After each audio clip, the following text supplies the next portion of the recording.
вечер, почитувани гледачи, и добре дојдовте во најновото издание на Фидбек со Елена. Да се биде автор и водител на Фидбек морам да признам едно прекрасно чувство, едно прекрасно искуство, бидејќи така го доживувам заради тоа што уживам во тоа што го работам, меѓутоа покрај тоа што уживам во работата, исто така ми е многу драго што запознавам многу луѓе и многу професии и вредни практично луѓе кои што имаат што да кажат, кои што се вредни сами по себе, меѓутоа се вредни и за нашата држава. Така ќе биде и со нашиот вечерашен гостин, кој што веќе е тука зад камерите, но се разбира дека малце поубаво ќе го распрашаме кога ќе дојде од оваа страна на камерата. Нема да должам многу на почеток.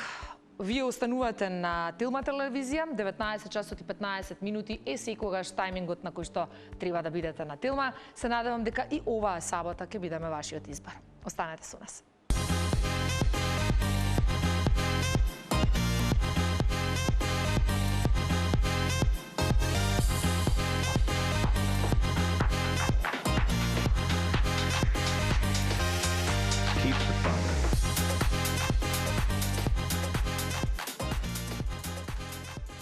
Мислам дека мора да признаете дека имаме заразна музика на јавната шпица и на овие вака шпици кои што се измеѓу.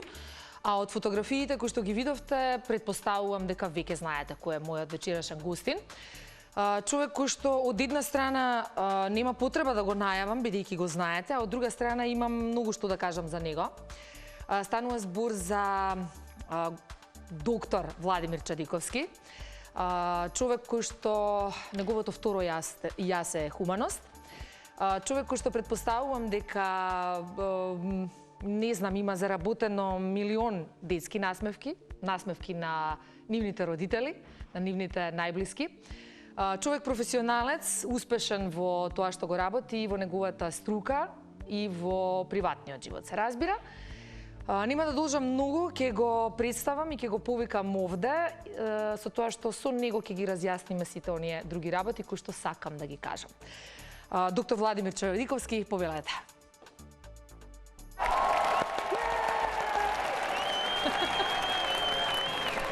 Мало вака официјално. Како сте или како си? Да разјасниме на почеток. Дека емисијата е така опуштена, можеме и на ти апсолутно. Може на ти? Апсолутно. Одлично. Како се осеќаш за почеток во Па до сега ваков тип на најава не сум имал, интересно е, морам да признам. Иако се знаеме многу години, не сум било давна кај тебе во емисија, така да баш ми е драго што сум денеска тука со тебе. Супер. На почеток одиме со малку понеформален тип на прашање, да го запознаеме докторот малку од некоја можеби поразлична страна. За почеток, омилен дел од денот. И зошто? Омилен дел од денот е кога пијам кафе. Са бајле, првото кафе ми е таков мир. Мислам дека јас имаше, не знам дека кој го слушав него, вика единствено нешто што е најбитно од животот, целиот живот е првото кафе што го пиеш са бајле. Мислам дека и мене ми е она првото кафе кога е мир, кога не многу рано станувам, кај 5 часот сум веќе стана. И буквално мислам дека најубав дел од денот ми е кафето са бајле. Одлично. Кога не би бил хирург, што би бил? Толку многу години сум медицина, да ви кажам искрено, не знам, од оваа дистанца стално го викам, оваа пасија што ми се појави сега некако многу ме последниве 5-6 години ме навлече на еден креативен момент, не знам, по принцип не сум имам многу теории од аспект што би работел. Едно е, знаете, што ќе го работите вако, друго што ќе раните и што ќе биде екзистенција во вашиот живот. По принцип, едноставно во моментов стварно не можам да замислам друго што би работел, искрено кажано. Така да едно е работа за што си платен. Години си веќе во оваа професија? Па ако земете и средно медицинско дека завршив, што знам, 35 вајда години, така да многу години се поминати, али мислам дека треба да се разграничи, например, од што би го работеле најдобро што знаете и што би ќе ви возможи екзистенција, а што е пасија. Дека од пасија многу тешко се живее, по принцип. Мислам дека тоа е потешко за работка. Да, начално е затоа и го кажувам. По принцип мислам дека од оваа дистанца навистина не знам што би работел друго. Веќе толку време. Постои ли посебен ритуал пред операција, со оглед на тоа дека е навистина една захтевна и многу тешка работа? Дали вие како доктор имате некаков посебен ритуал? Па сега веќе не. Порано можам да кажам дека имаше сега веќе станата, што ми е мене драго, станата веќе некаква рутинска работа. каде што едноставно работите си течат. Имаш утрински состанок, собрани сме 10-15 доктори, сестри и така натака. Секој се бајле, секој си ја брка работата тоа што треба да ја работи. И некакви припреми пред операција или трема или ако на тоа мислите, не. Немам некакви ритуали или такви работи. Едноставно секој дете е своја приказна. Секоја операција, некојаш знае најлесната операција да биде тешка, некој знае најтешката да биде најлесна. Нема правила, мислам едноставно нема правила. Пасијата веќе ја спомнавте, меѓутоа ако ја спомна, ајде, некако ми доаѓа автоматски на вие, но добро. Како ви е полесно? Мотори или автомобили? Кој би бил изборот?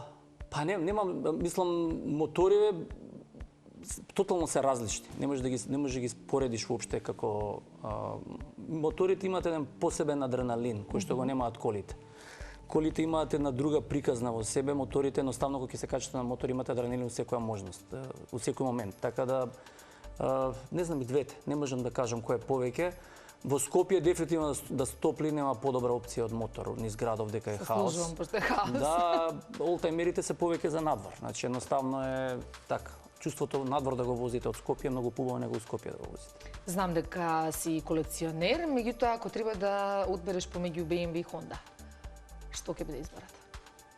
Па од све што имам немам ни BMW ни Honda, не знам како ги избрав. Не знам, некаде ми излезе по некој... Не, мотор имам Како BMW. мотор? Мотор, да. Мотор, ја мислам за кола ме прашувате. за За мотор, да. Ако па имав повеќе мотори, сега сум останат на 3 мотори.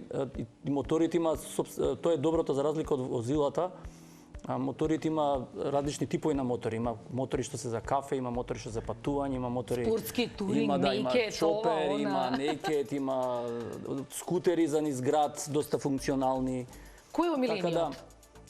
Па, то сакам да кажам, значи една од работите кои што имам, пример, скутеров ми е најексплоатиран во моментов, сега кој ќе затопли. За патување го имам туринг, BMW-то исто така. Honda е онака баш е олтајмерски мотор кој што е 50 години стар. И тој мора да го запалиш од време на време, али по принцип најфункционален е скутерот во моментов. Нормално. А последен го купив, тоа е најинтересно од целата работа. Добро, најмногу ти легнало. Активен одмор или одмор дома? Со лежење, читање, спиење? Па претежно секој слободно време сум со малиот, така да не знам, претежно е активен.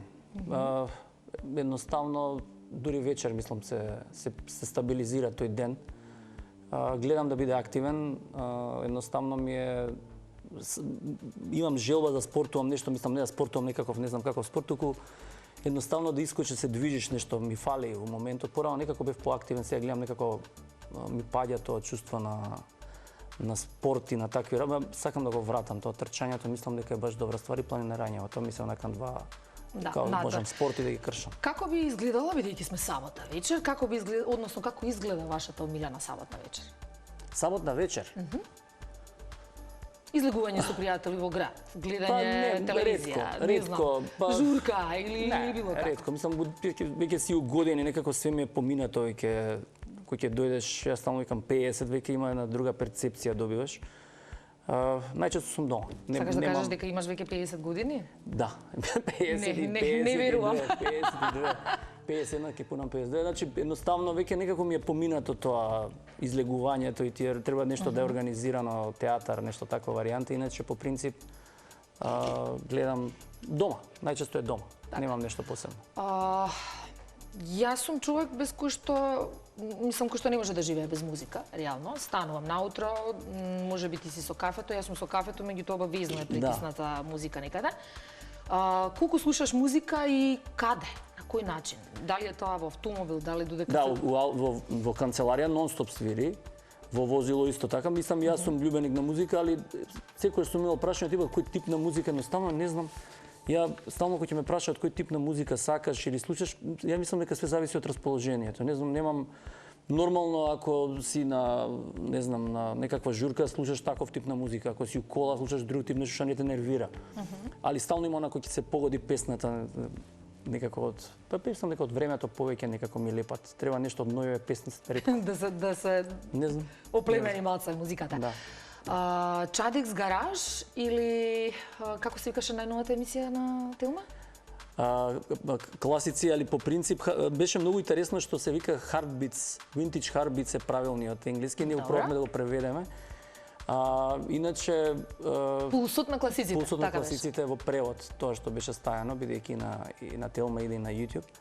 Така да, не знам, почна наивно да завршиме на телевизија, едноставно да направиме серијал од 10 епизоди. Ај викам да ги снимиме нешто, као да имаме нешто коливе, да ги дојдовме до камермани, режии, до Телма, до ударен термин, до... Али не ви е лесно. Сега сме колеги. Да, али не ви е лесно, она тајмингот мора да го имаш. Е баш онака гостино, колава треба да излезе од мајстор. Се треба да се поклопи за да изгледа. Не е уопште лесно, морам да признам. Баш ме помисли. Супер. Чадик, се гледаме долго на позиција. Ајде. Фала ти.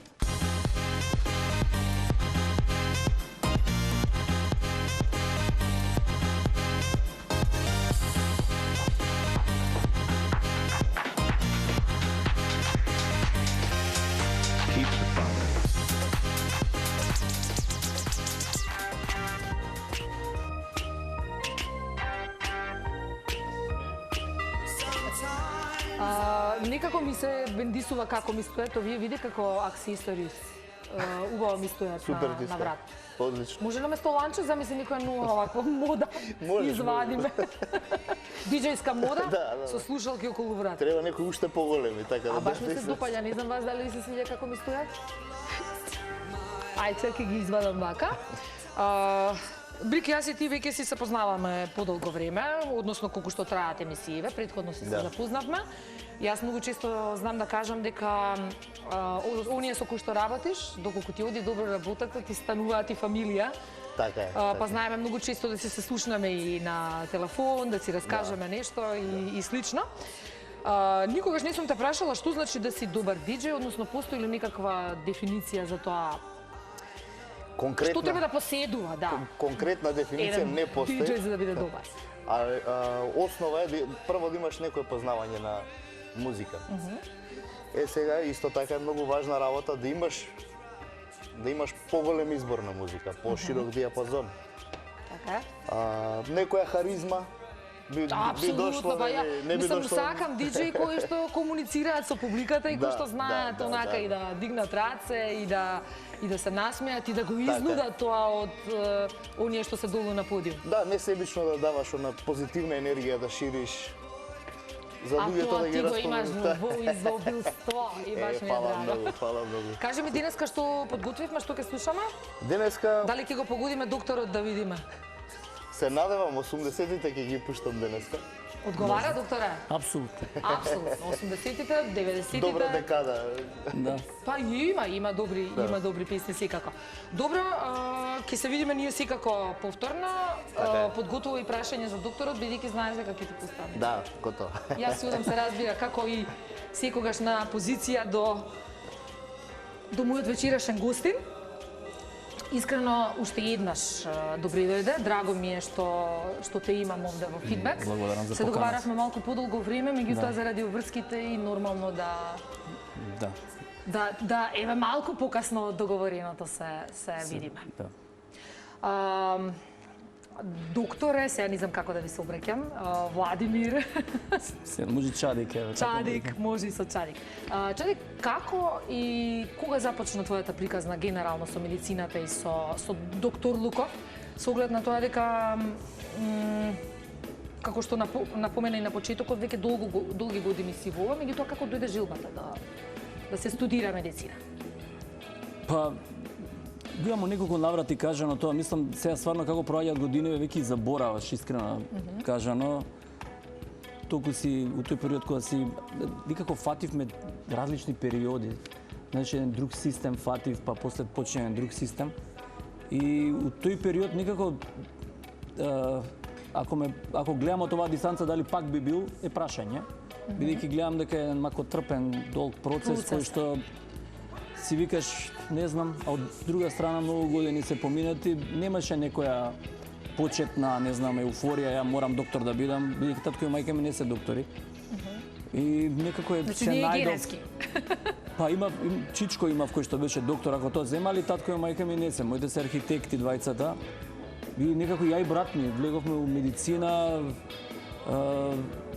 средномедицинско и тоа така некако се започне и тоа те носи едноставно како вода и продолжуваш после факултет, па завршуваш факултет, и кога ќе завршиш некако си освестил веќе доктор си станал, па доаѓа специализација, па доаѓа субспециализација, па доаѓа докторски, па професор, па и некако пројде.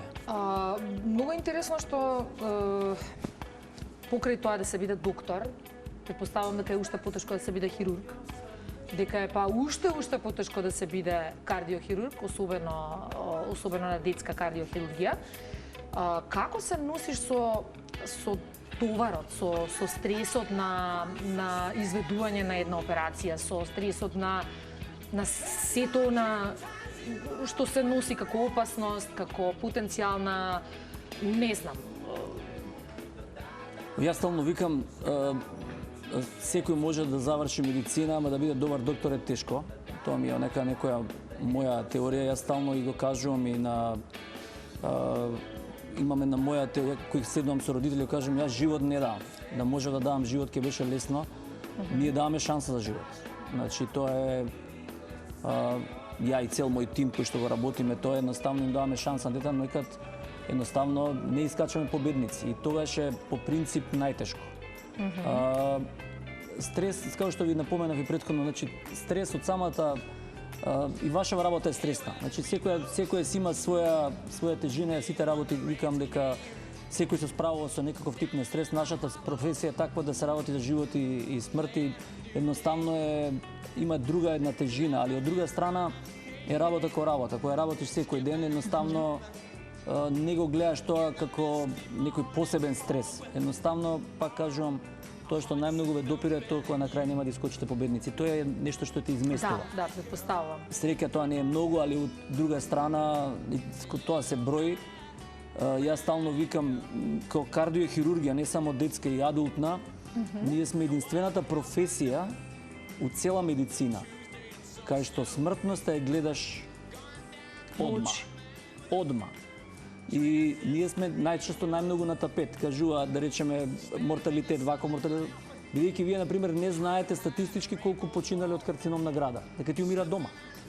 Или од друг карцином, или едноставно реалните бројки ние сме директно на, бидејќи нашите пациенти, не дај Боже, кога се случуваат лоши работи, се случуваат додека е во болница. И тоа е нешто што најмногу носи еден стрес и и едноставно те изместува. Ме прашуваат и други, знаете како проаѓаат годините, дали обратно. Тоа е интересно што повеќе како стареш те изместуваат работите, него да имаш као ја имам сега некој обрамен механизам и полесно тоа ќе опоменам, не. Обратно не е така, да, претпоставувам дека тоа е нешто што, да, со текот на годините можеби бидејќи и почесто гледате и такви случаи, и потешки случаи и така натаму, па некако самата тежина и повеќе Ја мислев дека со време ќе ми биде полесно, не. Дефинитивно не е. Али тоа е, таква работа сме одбрали. Да, Лјупчо го прашав што значи, односно, да, што значи да се биде добар диџеј. Споредбата е неспоредлива, но од друга страна што значи да се биде добар доктор? Со оглед на тоа дека, повторно те кажам, хуманоста е нешто кое што ве одликува и покрај тоа да се биде хуман, што е тоа што друго треба да го поседува? Прво треба да се сакаш работата, мислам тоа е приоритетно. Нема, ако тоа не постои, ако ја што викам, ако нозете се враќаат назад, нема идеја во таа приказна уопште. Поготоа ако работиш со деца, е па тотално посебна приказна. Стално викам, сите што работиме со деца доктори, се посебен тип на доктори. Едноставно, посебен тип се, значи има еден момент кој што го нема тие што работат со возрастни. Што те прави добар доктор? Бара многу работа, бара многу жртви на секое поле. Едноставно, добри учители, тоа да не го заборам. Значи, ако немаш добри учители, мислам, дежаве го правиме муабетов. Јас имав среќа на вистина из едната и кога бев детски хирург и кога станав кардио да имам одлични учители. И едноставно, јас стално викам, доаѓа момент кога вие мора да се одвоите од учителот, бидејќи комплетно ги превземате неговите манири. И тогаш сваќате дека мора да се издвоите, да створите свој профил, бидејќи толку сте цело време вие со него и многу цело време работите да едноставно почнувате да го копирате у тоа што го правите, бидејќи е логично. И мислам дека створив еден свој имидж на доктор, дали е тоа добро или лошо, кој што едноставно, јас стално викам, кога ме прашуваат и фамилиите, има ќе седнат, бидејќи што знам повеќе од 20.000 деца се поминат. И гаранција. Има каква гаранција давате. И јас стално викам, давам еден тип на гаранција, тоа дека секој направиме да го спасиме дете. Тоа е единствено што можам да ви гарантирам, друго не можам ништо да гарантирам. Да, така да тие се така, мислам, работи кои што те дефинираат начинот на комуникација, начинот да ги разберете. Има различни школи. Американската школа е многу сурова. Значи, они се многу сурови од тоа, нема никаква емоција. Тоа сакам да кажам, дали треба да навлезеш повеќе емотивно во целата приказна за да те направи условно кажано подобар доктор, или можеби пак треба да се држите на таа стриктност, на вашето дете му е ова, не знам како ќе заврши целата приказна, како што кажете. Морате се да кажете. Значи, тоа е тој систем кај што вие морате да ми кажете и добрите и лошите работи пред да започне целиот процес. Бидејќи после тоа многу поедноставно. Лажните очекувања се најстрашни. Не постои таа приказна. Туку едноставно, ако вие ги седнете и навистина све у детали, им објасните како ќе се движат процесите. Ја најчесто на сите родители имам табла, им цртам што ќе се прави, како ќе се прави, што очекуваме добро, што очекуваме лошо, какви се резултатите. Бидејќи со срцево е, ја што викам, дава живот и зима живот, нема играње, нема лажење, одма го гледаш резултатот. Така да мислам дека искреноста и очекувањата треба да се реални, кои ќе ги кажете да знаеш што да се очекува. Што се очекува. Ве прашав претходно дали имате некаква процедура, дали имате некаков ритуал пред оперирање. Рековте дека веќе не, но претпоставувам дека мора да постои ли некаква мисла во главата? Постои ли нешто од типот на не знам, некаква мотивација, некаква инспирација која што ве води во тој момент, или повторно ќе кажам некаков ритуал кој што вас лично би ве направил поуспешен во самата операција? Па ја мислам тоа баш денеска го зборував на стручен кај нас, дека ние секоја година имаме се подобри резултати, поминати се повеќе од 2000 операции на срце, дека ова е од една од ретките гранки кај што е тотално тимска работа. Значи, ама од почеток до крај. Верувам. Значи, ја имам тим од 70-80 професионалци од различни профили. Браво. Додека ние овде разговараме, некој сега таму има еден, нема сите кревети за фатен, некој ги гледа тие деца и се грижи за тие деца, без да порано тоа беше све драма. Тоа е голем персонал. 70-80 луѓе и не е малку. Па ние работиме со најтешките деца во државата. Значи, после нас нема, тоа е буквално еден систем кај што ние правиме од ЕКМО, од диализи, од байпас, буквално најтешките деца во државата. Значи, бориме од 1 килограм до поголеми деца до 15-16 години. И сега, да речеме, на оделот имаме, сите кревети се скоро полни, имаме не се само кардио деца, има и различен друг тип на деца кои се во тешки состојби. И успехот, мислам, пред се темели на тоа што не дека Јас стално им викам и на специјализантите и на младите колеги, најлесно од све да научите да шиете. Значи, не постои нешто полесно да научите вие тоа да го шиете. Како лесно го кажу? Па не постои. Тоа е најлесниот дел од... Не страшно ми звучи, но претпоставувам и на публиката. Верувајте, тоа е најлесниот дел од целата процедура. Значи, има припрема, правилна диагноза, правилна хируршка техника, правилен байпас у сала, правилна анестезија, добро спремно дете за интервенција, прв ден после операција, втор ден, и тоа е еден куп на луѓе, вие да видите како изгледа операциона сала од детска кардио, таму има 20 луѓе внатре кои што сите вртат околу и тоа. Секој брои си ја работи својата работа. Па да, имате, ја стално викам, имате ситуација кај што вие треба детето да го спремите, па трае операцијата, за да направите интервенцијата треба срцето да не чука. Значи ние го мртвуваме срцето, треба да се коригира, треба да почне да чука и треба да се оди дома. У таа цела фаза се е можна. И тоа е не знам, процес. Да, длабок наклон во секој случај на тоа што го работите, бидејќи сметам дека е навистина исклучително. Сметам дека е крајно професионално, барем што се однесува до вас како доктор. И зборовите кажуваат се и сите оние луѓе кои што излегле од таму, повторно ќе кажам, задоволни луѓе, насмевки на деца, на родители, на најблиски и тоа е тоа што најмногу говори. И сега, бидејќи сепак сме во некаква малку и позабавна емисија, ме сакала да не отидеме во стручни води многу, иако многу ме интересира, верувајте, начинот на кој што се работи сето тоа, навистина ми е драго што го слушам. Па не, затоа и така почнавме една од работите, јас стално викам, оваа работа работиш најдобро што можеш и мора да, јас викам... Мора да има негде некаква канализација некаде на друго место. Да има некаква пасија, некаква дистракција од това, а да не биде идентично, кој што едноставно ќе те извади од... Пред да започнеме со вашата пасија, ме интересира дозволено ли е, например, еве вие сте хирургот, главниот, дозволено ли е да побарате во текот на операцијата да оди некаква музика? Или да се има некаков разговор? Или да...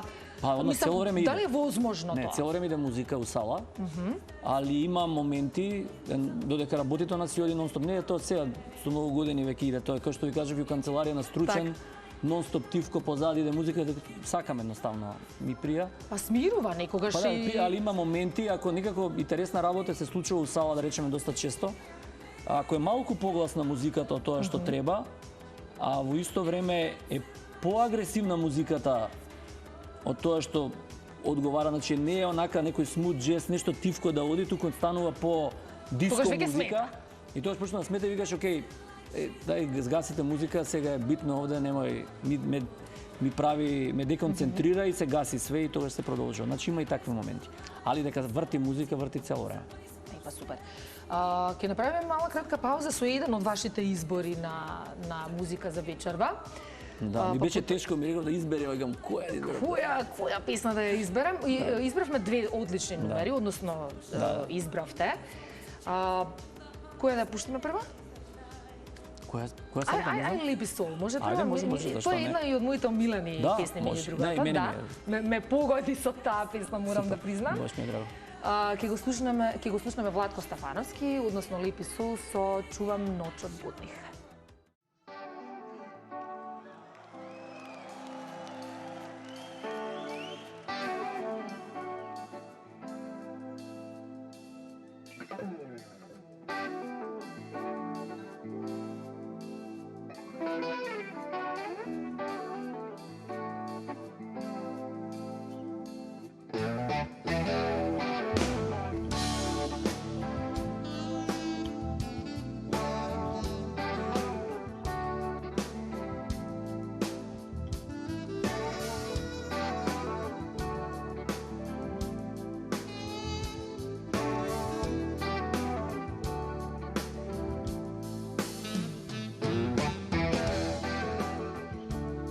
Sa desne strane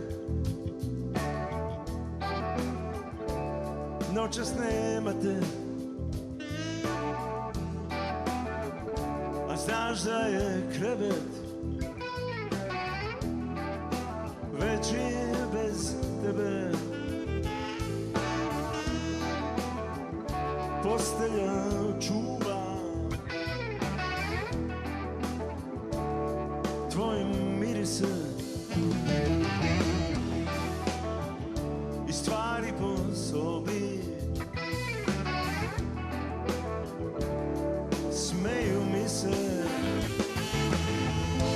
kao na straži, čuvam noć od budnih. Ja sam samo jedan od sinova budnih, pravih se reći uvek kasno setim. Odgovor znam kad ostanem sam. Sa desne strane noćas nema te, a znaš da je krevet veći bez tebe.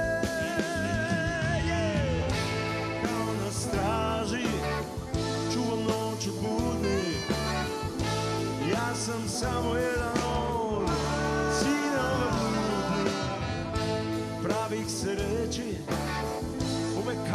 сетим, odgovor znam kada ostanem sam.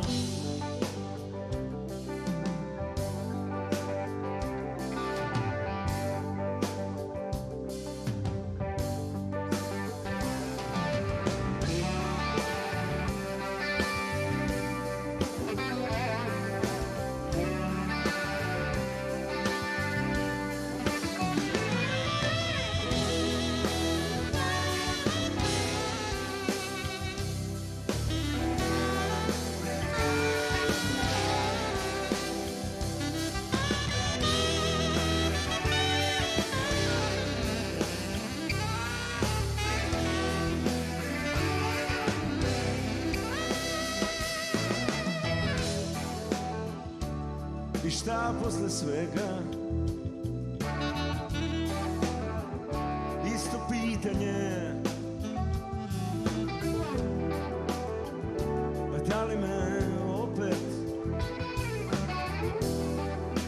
čeka skitanje? Kao na straži čuvam noć od budnik. Ja sam samo jedan od sinova bludnih. Pravih se reči uvek kasno setim.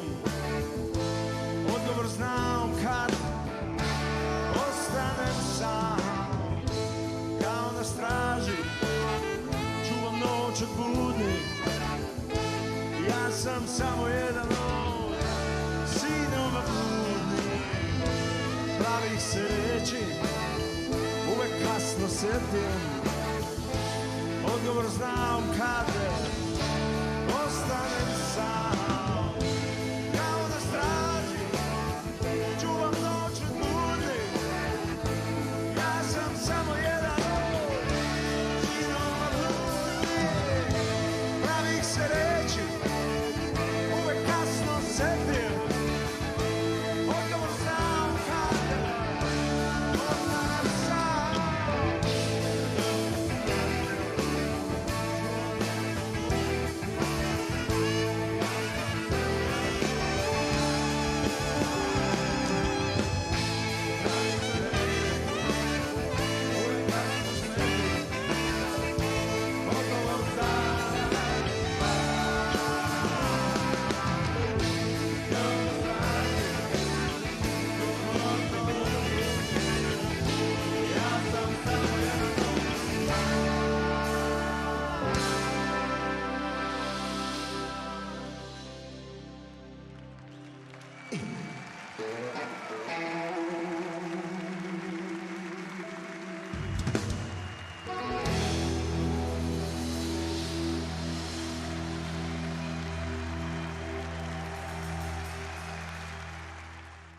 Да, си го запеа Владко Стефановски, секогаш одлични живи концерти, живи настапи. Обично кога ги читам коментарите долу, ова беше некој концерт, предпоставувам во Сава центар во Белград, кога ги читам коментарите долу се воодушевувам, односно се наежуваш, затоа што таков музичар не постои. Македонците ги бива во, македонците се одлични музичари. Кој е вашиот личен став за македонската музика? Па, видете, не само музика, а мене една од работите кои што ме натера, ќе ги споредам двете работи, бидејќи музика има и во овие работиве, снимањава што ги правиме, да биде автентично, да одговара возилото со музиката. Една од работите кои што ме натера беше идејата да направиме една симбиоза помеѓу македонските убавини и возилата кои што ги презентираме. Дека Македонија не се јаваат магариња и дека не живееме у пештери. И да видат дека навистина имаме некакви возила кои што се возат секаде, во големиве градови и така натака. И едноставно ги правиме, како што ви кажав, симбиоза меѓу едното и другото. Например, сега наредната епизода што треба да ја кажам, идеме со Fiat 600. Со Игор Ангелов ја правиме заедно и иде национална класа. Од тој филм се вади музиката, кое што едноставно одговара со тоа возило, кое што тогаш во бивша Југославија беше најавтентично. И така да, онака, влюбеник си, некако целото тоа некако се уклапа, како што кажавме на почетокот. Прави една, знаеш, имате она ситуација, сега ваква музика, онаква музика, да се свири македонска музика, да не се свири македонска. Знаете што? Мислам дека тоа све е некако држава изгубено и мислам дека треба, затоа ја направивме повеќе, ви кажав, емисијава, да едноставно да се долови друга перцепција надвор, да едноставно не бидеме онака, јас се идам у Београд, слепото црево на Балканот. Значи една огромна група на луѓе запознав кои што едноставно не верува дека ние у Македонија имаме ваква колекција на возила со вакви, мислам, едноставно е онака баш интересно е приказната. Многу сте во право во однос на тоа, со оглед на тоа што и конкретно повторно ќе се вратам на македонската музика. Многу мина надвор, ќе кажа дека македонскиот такт, особено на 7/8-мински ритам, кој што е многу специфичен, сите го кажуваат, а од друга страна вау, значи во светски рамки е вау, ние овде никако како да не знаеме да си го цениме, првенствено. Второ, се оди на концерти, повторно не сакам никого да повредам, на турбофолк звезди, се полнат по 3, по 4 концертни сали и така натаму, што не велам дека е лошо, меѓутоа зошто да не можеме да го постигнеме тоа со нашите музичари? И со нашите македонски звезди. Пак кажам, не само до музиката, пак ви кажам, вие земете и филм, и све да земете, не е само музика, мислам, све е тоа некако лабаво, не е некако, ние да речеме, ја емисија ја направив, не чекав пари од државата ја да ми дадат, па да ги направиме емисии. Значи, едноставно, тоа што ви кажам и пред како вакво, кога разговаравме, приказната се продава. Не се продава само, вие може да ставите најдобра камера, да имате најскупо ова. Ако немате приказна, едноставно имавме една ситуација на работа, ќе ја кажам, кој што ми остаи, има приказна кој што едноставно луѓето осетија. Оперираме бебе од 2 килограми. Со најтешката срцева мана која што ја има едно бебе, а од друга страна, ако заврши себе во најдобар ред, имате комплетно здраво дете со нормален quality of life. Родителите млади. И нормално, кога знаете дека детето може да има срцева мана или каква да е мана, постои голема можност да го мртвите плодот. Значи, тоа во Македонија е посебна приказна. Проблемот зашто не може да го направи, тоа е многу едноставен. Има брат близнак. И не можат ова дете ништо да му направат, бидејќи од другото дете го штити ова дете што е у стомак. И луѓето сега, тоа дете нормално, значи не постои можност да се прекине бременоста. Значи имаме бебе со срце мама, другото братче го чува ова дете. И се породи детето, се заврши интервенцијата и сега дома си има 2 деца. Сега ми кажам, кога имате приказната, ние секој ден оперираме деца, ја не го објавуваме ние тоа секој дете што ќе го спасиме, сега едноставно кога ќе видите некаква приказна која ќе се случи од ваков тип, едноставно викате чекајте, ова мора луѓето да видат што е, каков е реалниот вако. И моментот е исто, мислам дека и со филмот и со музиката и све, вие ако ја имате приказната, таа приказна едноставно дали е, ако имате добар продукт, јас што викам на некоја песна, вие не треба никаква реклама да ја правите или не знам, едноставно народот си ја прифаќа и се пее и тоа е тоа. Филмот ако е добар, има сценарио, може го снимите за без пари што се вика, до Оскар ќе стигне. Така е. Ја спомнавме вашата пасија, ја спомнавме емисијата која што меѓу другото оди се разбира на Телма телевизија, секоја втора сабота, така беше на 2 саботи се не ви е лесно, ја мислам тој притисок ова дека треба да иде секоја, а се расправате со мајсторите, вие знаете ли што е тоа? Мислам луѓето знаат. Многу ме интересира спојката, мислам сега од кардиохирург до оваа пасија ми е малце вака. Ама од друга страна, предпоставувам дека има некаква спојка. Има креативност многу. Има креативност, апсолутно. Како дојде до влюбеноста и во моторите, мотоциклите, во олтајмерите? Па ја, не знам, неколку пати сум го кажал тоа. Едноставно, кој ќе кажат од типот она, поготово за мажи се однесува, јас стално го потенцирам тоа као на втор пубертет, нели? Станувате на... Устај втор пубертета, па сега нешто со автомобили си се бави. Вие, кој имате 25 години, кој да речеме, или кој имате тој пубертет, не знам кога и да е, вие не сте во можност, ако таткото и мајката не се, не знам, многу богати, па да ви купат не знам, вакви коли или вакви мотори, прво не ви ни даваат мотори да возите нормално. Да, малку купуваш години мотори, слично. тоа е вакво. Вие уствари кога ќе се остварите како личност, имате, не зависите од никого, имате собствени средства и вие можете да си приуштите од тоа што сте го работеле, да си купите тоа што сакате да го купите. И затоа стално кажувам, она втор победа има врска, едноставно мажите по мене, јас стално го бранам, тоа едноставно си исполнети со себе, си завршиле тоа што треба да го направат и едноставно сега осеќаат дека тоа си го прават, сака да си вози мотор, сака да си вози кола или нешто што не можел кога дете да го прави, сега го прави. И она, знаете, купуваш мотор и готов, смрт. Мислам, не е така. Не е така точно. Не е така, бидејќи јас прв пат сега се осеќаш она кога почна пред 5-6 години кога беше со сите овие работи.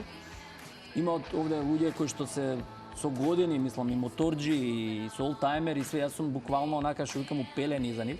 Али брзо учам. Тоа можам да им го кажам, теоретски на никога не им се давам веќе. Моментот е што едноставно прв пат се осеќаш да има фор кога ќе застанеш, како да си у Рим, у Солун, значи гледаш тенашка 10 околу тебе со мотори. Стубаво. И се што е над 35-40 години, веројатноста за некаков прекршок е многу мал. Претежно све што имаат прекршоци што се со лоши се помали од 35 години. Значи, за тука е повеќе треба да се насочат и законите и све, него да се прави, да се забрани мотор или да се забрани ова, да се забрани, мислам. Која е најдугата дестинација која што сте ја извозеле со мотор? Па, јас за разлика од другите, тој има еден проблем. Ме викаат другари да има многу што патуваат и така натака. Јас сум бил до Грчка и до Белград. Има цели тури, да. Проблемот мене ми е време. И тоа ми прави, ја не можам да отсуствувам 7 до 10 дена во континуитет да ме нема.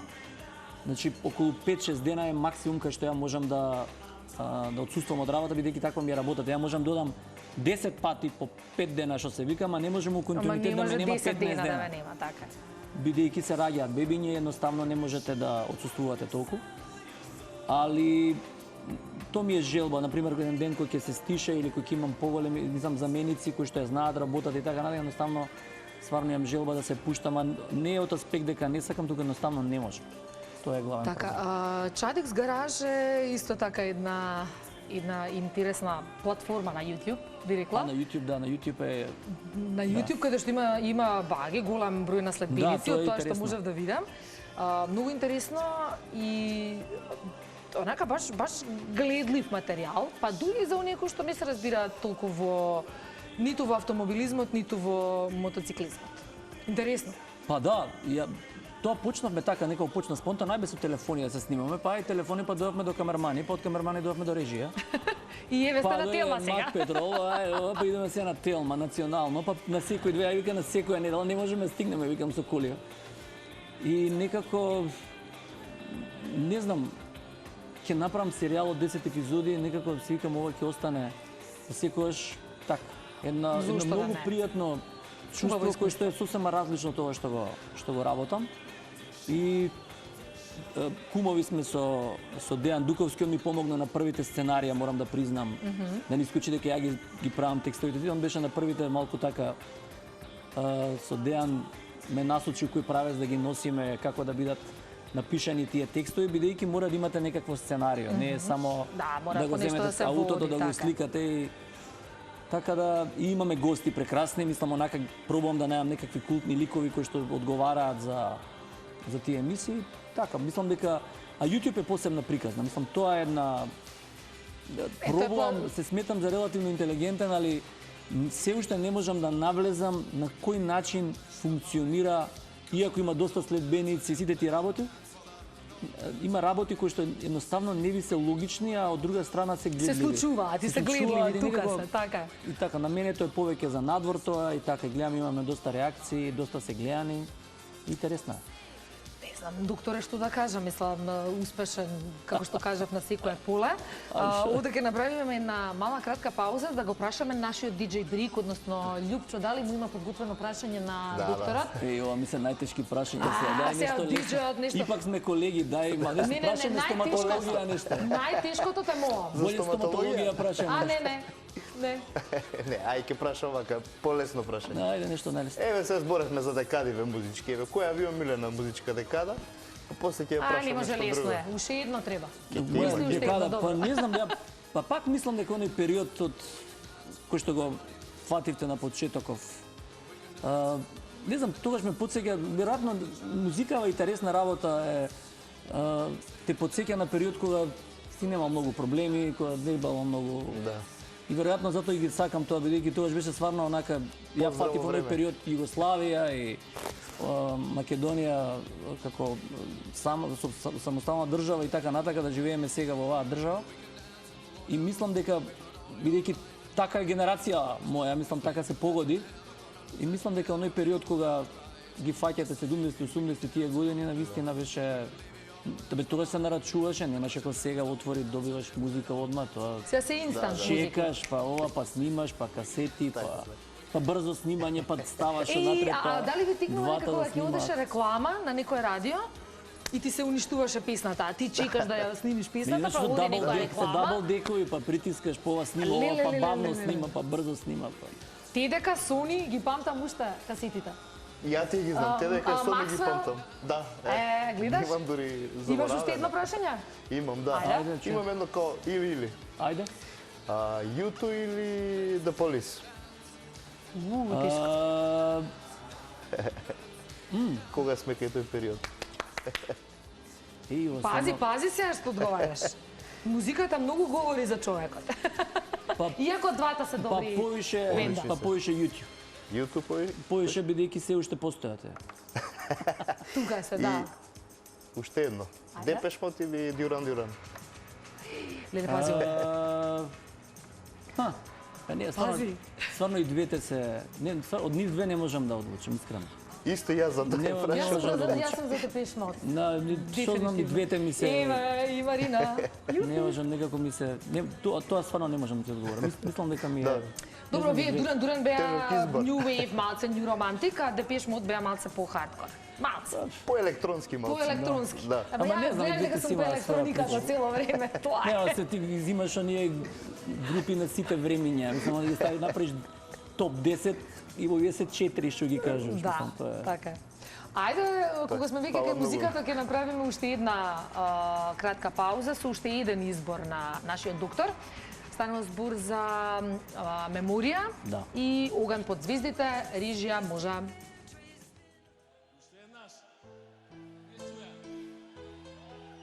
Не сум веќе оган под звездите. Не сум звезда што сјае во ноќите.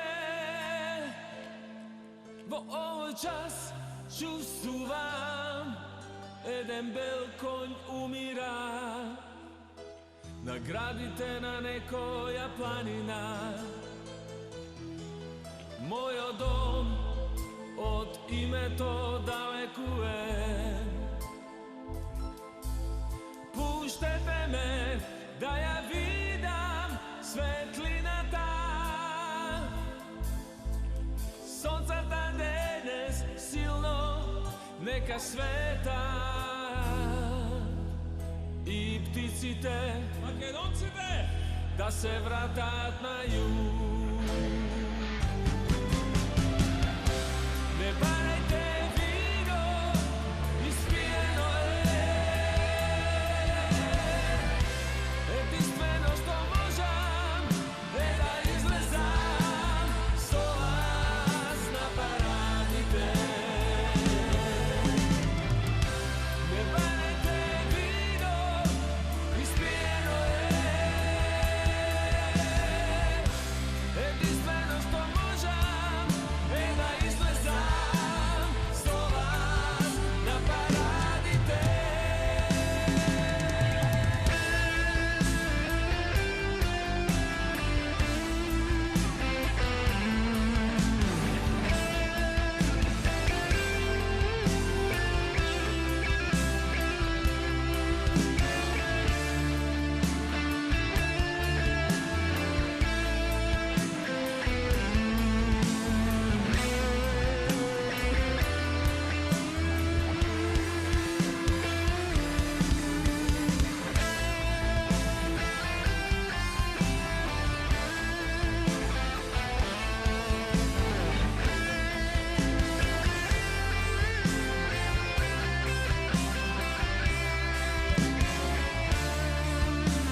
Мръкна виното во крвта ми е. Црвено вино, црвени знамења. Црвено вино, црвени знамења пред очите, а сигурно не сум веќе оган под звездите. Не сум звезда што сјае во ноќите. Сонцата денес силно нека света и птиците да се вратат на југ. Не барете вино, испиено е.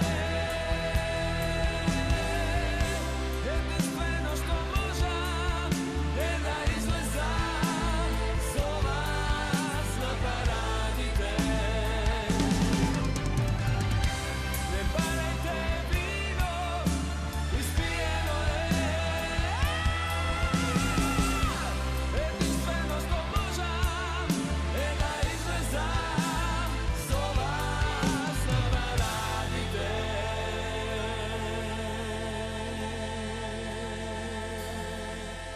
И птиците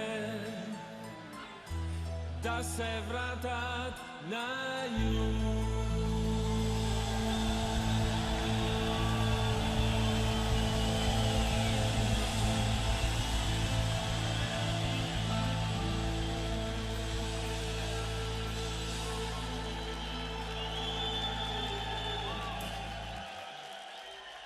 Не барајте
Ги слушнавме и Меморија со оган под звездите, песна која што мора да признам, докторе, ми врати некои убави Цела моменти група се одлични и времиња. ликови, дел од нив ги знам.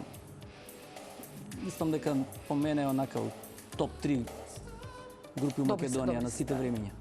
Одлични се и Ама одлична не, номера. она баш се оние од времето луѓе кои што не се, не знам, немам само похвални зборови онака за цела екипа. Песни, таму. јас велам песни кои што остануваат за навек, заради Ма, тоа што нема, има да. песни еднодневки Сите ги се- викам јас. Сите се супер ликови, мислам онака баш се успешни и ван групата и палал да има, мислам свака час за дечките. И сега го спомнавме автомобилизмот, ги спомнавме моторите и така натаму. Не може да не спомнеме дека и тие може би се дел од она што во моментов не секира и не грижи сите нас како жители, посебно на Скопје. И она загадување во кое што живееме, во кое што се гушиме, во кое што едноставно е неподносливо. Кој е вашиот став во однос на сето тоа и постои ли некаков начин конечно да се спасиме од тоа? Интересно прашање, бидејќи доста време го размислувам бидејќи е поврзано. Значи, колата ви е втора најскапа работа што имате дома. А само 3% денот ја користите. Добро.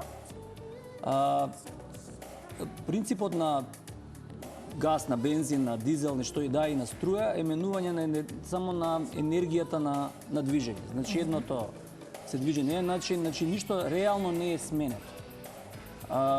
Најголем изум, последен изум по мене што е измислен во автомобилска индустрија се ABS скочниците. После тоа само го менјаат начинот на движење на возилата. Принципот на нештото да направите, да наполните струи, да наполните во Македонија струја, треба да работи регбитово. Бидејќи немаш доволно струја.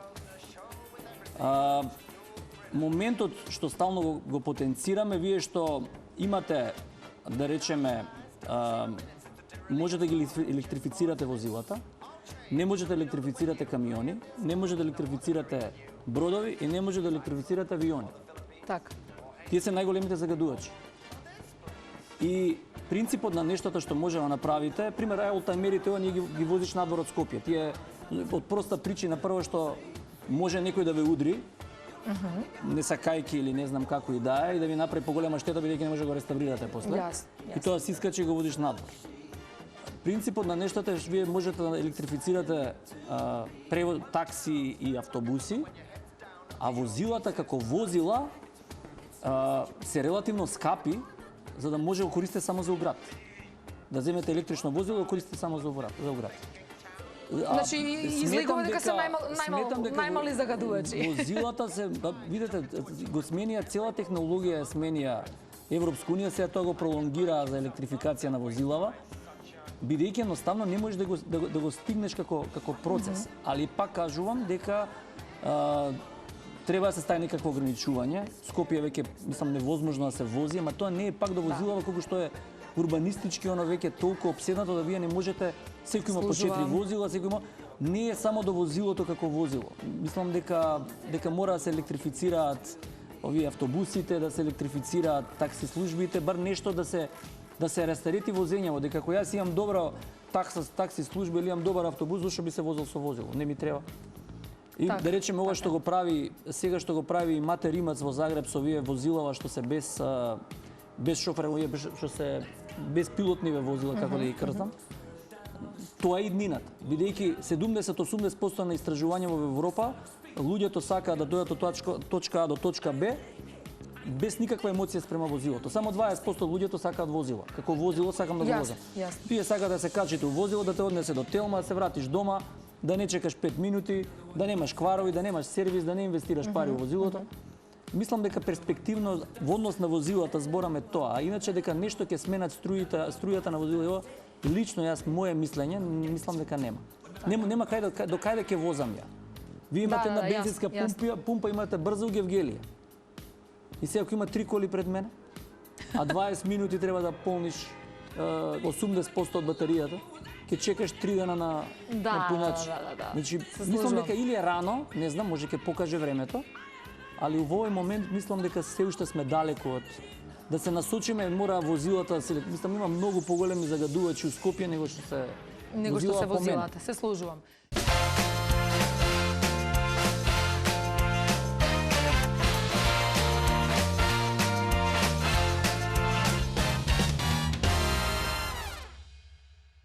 Она што е најважното прашање, како што почемница вика емисијата, е фидбек.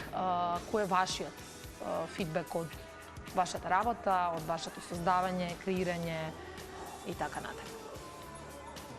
Најтешко прашање на крај. Секогаш. Секогаш на крај најтешко. Фидбек. Да видиме ни за друго дали го положивте испитот. Да. Па не знам да ви кажем искрено, можам да одговорам. Сега ќе дојдете, пак кажам, кога ќе дојдете во овие години, некако гледате, најбитно е да најдете некаков мир, некаква стабилност да најдете. Мислам дека сум се уште адреналин зависник, мислам дека и тоа ме држи у некаков, се уште у некаква кондиција. Иако физички, знаете она како стално викам, вие кога возите брзо мотор, патот не се проширува, тој се стеснува. Едноставно, како вие повише го живеете, брзо се стеснуваат и колку станувате попознат, се намалуваат и пријатели, се намалуваат и себе се намалува. Едноставно, бидејќи немате време за тие работи, и една од работите кои што навистина се стремаме колку можам да најдам повеќе мир во себе. Тоа ми е, мислам дека главен фидбек што би го барал во моментот како контракуп, како контраудар на ова све што го работи. И на целиот стрес што го имате околу Да. себе. Вака ќе се поздравиме. Фала, докторе, уште еднаш Мола. многу.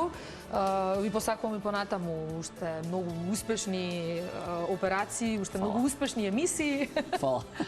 и се разбира да се видиме во некоја следна прилика. Благодарам за поканата. Тоа беше се за ова вечерашно издание на Фидбек. Се гледаме, се разбира, секоја сабота од 19:15 часот на Телма телевизија. Чао!